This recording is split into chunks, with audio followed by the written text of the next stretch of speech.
Whispers from the Vale. In the small, insular town of Eldridge Hollow, where the fog clung to the ground like a predator lurking in the shadows, there lived a peculiar girl named Lily.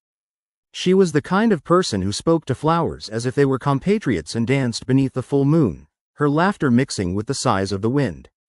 But what the townsfolk didn't know was that Lily was not alone. She shared her world with entities that flickered at the corner of her vision, calling to her in voices only she could hear. Eldridge Hollow was famous for its peculiarities. Young people who ventured too deep into the nearby whispering woods would sometimes return with wild tales of glowing figures flitting between the trees and disembodied whispers echoing in the night. Some said these specters were the souls of those who had lost their way. Lily, with her keen sense of wonder, felt a deep connection to the woods, often wandering their paths to seek solace and inspiration. One gloomy evening, curiosity led her farther than before. The air shimmered with a sense of anticipation, as if the woods were holding their breath. Shadows danced, and Lily could hear the gentle hum of an otherworldly melody that made her skin prickle with excitement.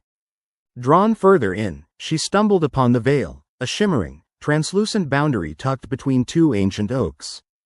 It pulsed like a heartbeat, promising glimpses into realms untouched by time.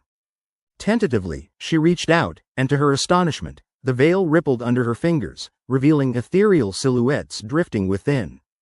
In that moment, she felt an overwhelming urge to step through, to experience the world that lay beyond.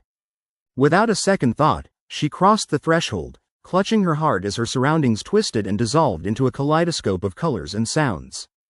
On the other side, the realm was breathtaking, a landscape of unfathomable beauty. Spectral rivers glimmered with liquid light, strange flowers sang in harmonies, and the air was thick with the scent of sweet nectar. But soon, she noticed that the vibes shifted. The captivating beauty concealed a lurking darkness. Shadows flickered in her peripheral vision, assuming forms that seemed almost familiar but were twisted and wrong. Sensing something amiss, she turned. Around her were figures cloaked in obscurity, their faces obscured but their eyes gleaming with a hunger that chilled her soul. She felt their voices wrap around her, mischievous whispers luring her deeper into the wood. They wanted her to stay. "No, I must go back," she cried, but the entities only laughed, a sound like rustling leaves. In a flash, the world twisted, the vibrant colors muted, replaced by deep shades of gray, the enchanting serenade now a cacophony of dissonant sounds. Panic coursed through her veins. She was lost in an endless maze of flickering shadows, trapped in an eternal midnight reflective of her worst fears. Lily raced through the darkness, desperately searching for the veil. Just when she thought she would be lost forever, she stumbled across a mirrored pool, at the center of which lay a reflection not of her own, but a gaunt version of herself. The figure reached out a skeletal hand, beckoning her to come closer.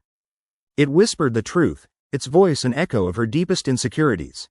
"You can stay here forever, free from reality." Embracing her fear, she drew strength from the thought of home. "No, I refuse," she shouted defiantly as she turned her back on the figure. With every ounce of willpower left in her, she retraced her steps, forcing herself away from the grotesque manifestations that swirled around her, mocking her desperate resolve. Finally, she spotted the veil glimmering like a beacon of hope.